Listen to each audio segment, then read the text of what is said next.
ఈ సంవత్సరము 2 ఎకరాల్లో పసుపు పంట అయితే వేస్తున్నాము. నిన్న సంవత్సరము 3 ఎకరాల్లో పసుపు పంట అయితే పండించాము. ఇక్కడే ఇదే భూమిలో 3 ఎకరాలు అయితే పసుపు పంట అయితే పండించాము. ఇప్పుడు వచ్చేసి ఇక్కడ 1 ఎకరా అయితే పసుపు అయితే వేస్తున్నాము. 2 ఎకరాల్లో పత్తి పంట అయితే పండిస్తున్నాము. అలాగే ఇంకో ఎకరం వచ్చేసి నువ్వుల పంట అయితే పండించాము. అది అయిపోయిన తర్వాత ఇప్పుడు పసుపు అయితే వేస్తున్నాము 1 ఎకరంలో.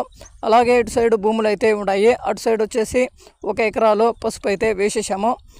ఈ సంవత్సరము 2 ఎకరాల్లో, నిన్న సంవత్సరం 3 ఎకరాలు అయితే వేసాము. చూడండి, పసుపు పంటలో లాభాలు ఉన్నాయి, నష్టాలు ఉన్నాయి, అన్నీ ఉంటాయి వ్యవసాయంలో. పసుపు పంట అయితే మంచి సారవంతమైన నేలలోనే పండించాలి. సౌడు భూములు అయితే పండదు పసుపు అయితే. చూశారు కదా, పసుపు పండించడం కోసము చాలా అంటే చాలా ఖర్చులు ఉంటాయి. అలాగే పన్నులు కూడా ఎక్కువ అయితే ఉంటాయి. ఇంకా లాభాలు కూడా